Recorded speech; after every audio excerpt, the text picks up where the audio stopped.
Hello and welcome back to the channel. Today's episode is an El Salvador special. We're going to look at the Bitcoin standard down in El Salvador, President Bukele's take on Bitcoin, and also some of the criticism that's been levied at him recently, mostly from the West. Before we start, if you please like and subscribe our YouTube channel, and please follow us on Twitter at Scotsman Crypto, and a quick mention on the Luno wallet. Okay, so if you follow the channel, you'll know that the Luno wallet is the cheapest and easiest way to get into crypto. Right now you get £10 free Bitcoin when you sign up using the code on screen. It's easy to exchange for Litecoin, Ethereum, XRP, whatever you want to hold. And you can deposit from as little as £5. So really low entry to getting into crypto. And you can also transfer it to other wallets if you hold on Binance or Swissborg or anything like that. Luno is really the easiest way to get started. So download the Luno app, pass the verification, and £10 free Bitcoin with the code on screen. Okay, so today's episode is all about El Salvador. Last June 2021, President Bukele announced to the world that he was going to adopt the Bitcoin standard as legal tender in El Salvador. President Bukele recognised that a massive flow of money coming from abroad faced exorbitant fees, and Bitcoin would alleviate this for his citizens. He also recognised that the dollar was facing massive inflation, and a massive issue in El Salvador was that 70% of the population didn't actually have a bank account. That meant that if they had family members working abroad, in order to send the money back home, they had to use a credit union like Western Union, which charged up to 40% every time they tried to send money home. In order to incentivise people to sign up to Bitcoin and adopt it as the legal standard, Bukele partnered with the Chivo wallet and offered every citizen that signed up $30 in Bitcoin when they signed up. Now this rapidly spread throughout the country and was faced with a lot of criticism, and in this video we're going to identify some of the benefits of adopting the Bitcoin standard and some of the issues that he faced and some of the criticism he faced. The majority of the criticism that Bukele faced and El Salvador faced was from the West.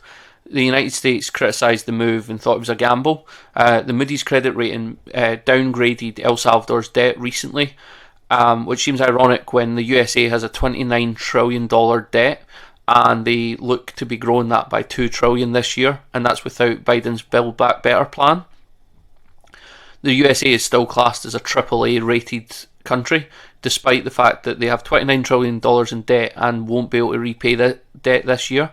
They continuously raise the debt ceiling but are happy to hand out credit scores to other countries around the world. Despite this, Bukele seems to enjoy the limelight and the spotlight. Whenever Twitter blows up with some news about El Salvador buying more Bitcoin, he's the first to remind people that he buys Bitcoin using his mobile phone, sometimes even on the toilet, in a clear show of trolling the West and highlighting that he believes in his path that he's taken his country on, and the West are simply against Bitcoin. El Salvador currently owns 1,391 Bitcoins, roughly around $71 million worth of Bitcoins been purchased at an average price of $51,000. Now these assumptions are all based on the time of tweeting, so we don't know exactly how much they've spent on Bitcoin, but as the value rises, so do their shares. But as always, the cost of Bitcoin and the profit or loss is only realised when you sell. Bukele himself has said that he's not planning on selling, he's actually holding for the long term. As we record this video, Bukele has met with the Turkish Prime Minister, and there's a lot of rumours flying around Twitter and the internet today that Turkey will adopt the Bitcoin standard and Bitcoin as legal tender in the coming weeks. This comes after massive inflation of the lira. The lira's value has dropped almost 80% in the last 12 months. This has caused a lot of citizens to turn to Bitcoin as a safe haven from inflation, and also just to protect their purchasing power and their wealth. If they adopt Bitcoin as their standard, this could be a massive move, as a Western country adopting Bitcoin will be seen as a catalyst for further moves from other nations, in particular in Latin America and potentially Africa as well. A lot of the criticism Bukele faced when he announced that El Salvador was moving to a Bitcoin standard really comes from a lack of education, in my opinion, from the West, and a lack of understanding of the benefits of Bitcoin, especially to developing nations. One of the key reasons Bitcoin is going to be successful in Latin America and the developing world, for example, is the remittance issue.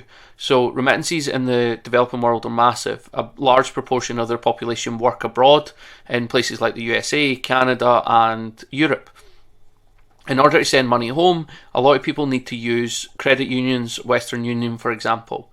In El Salvador, 24% of their GDP comes in remittances, so it's a massive issue for the country.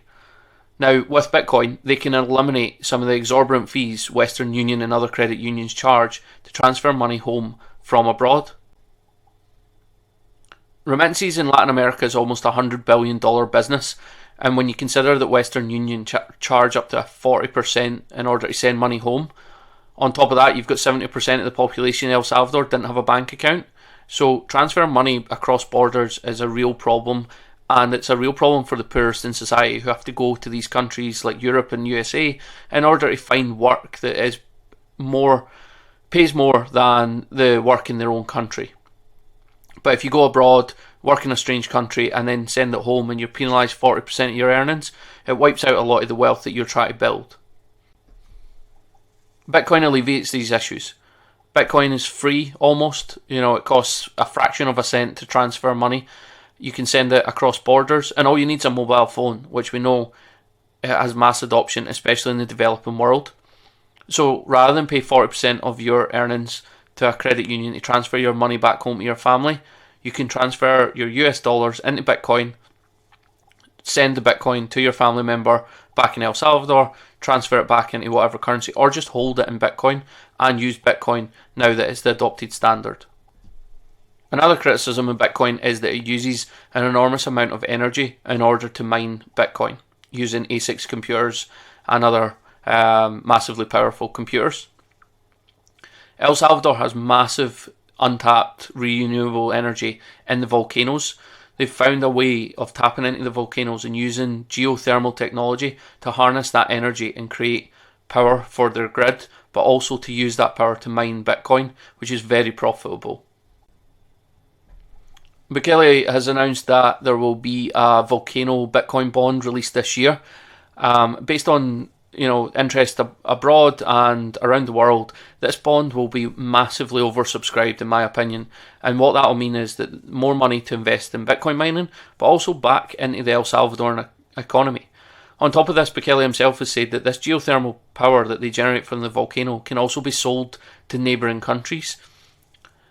If this happens, El Salvador could become a very wealthy country very quickly. Lastly, one of the things I think a lot of people are missing is that early adoption comes with great risks, but what it also does is come with massive potential. And what Bukele's really tapped into is that by announcing the Bitcoin standards, he's got the backing of the Bitcoin community. Bitcoin's a $1 trillion industry, and that's just now.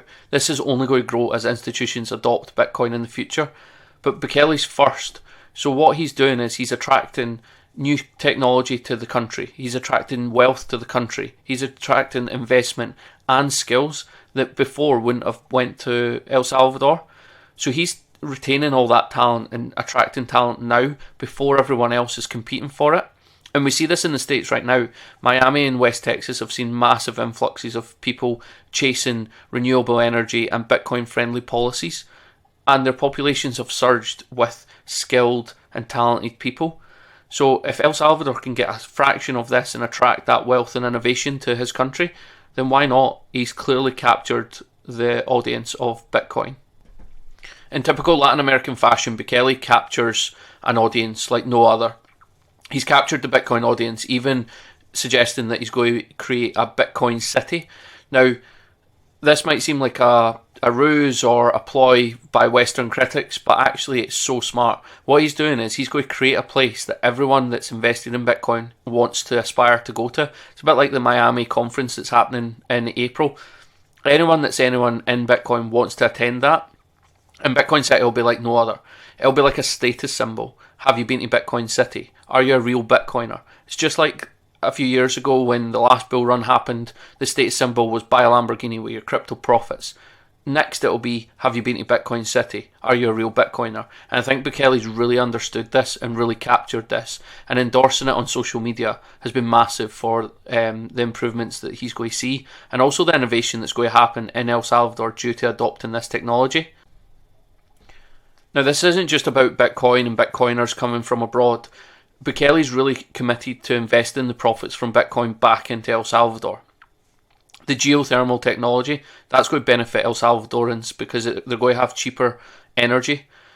They're going to get taught how to manage money, investments, get involved in a deflationary asset, which most people in the Western world don't even have appreciation of yet. On top of this, he's also using the profits from the first round of Bitcoin buying to pay for 20 schools. And he's also committed to financial education of everyone in school, which I think is smart, and I think we really miss this in the Western world. Most kids leave school without understanding how credit cards, mortgages, or even just savings and investments work. A final point on Bukele.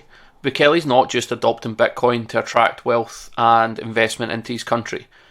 He's saying he doesn't agree with the traditional financial system. He's standing up to the likes of the USA, Europe, the IMF, and the World Trade Organization to show that there is a different way to do it. And in a war-torn, unequal society like El Salvador, up until the 90s, El Salvador had one of the worst homicide rates in the world for such a tiny country. He's transforming that country and putting the profits of Bitcoin back into society while teaching the citizens how to invest, making their money worth a lot more than it would be in the dollarized system. So I think long term, this is key to watch, and it actually just shows what an innovative leader, as opposed to the white, old, middle class leaders that the Western world currently have, can do. The world is watching El Salvador, and Bukele in particular, to see how this experiment goes. Latin American countries are dying to leave the dollarization.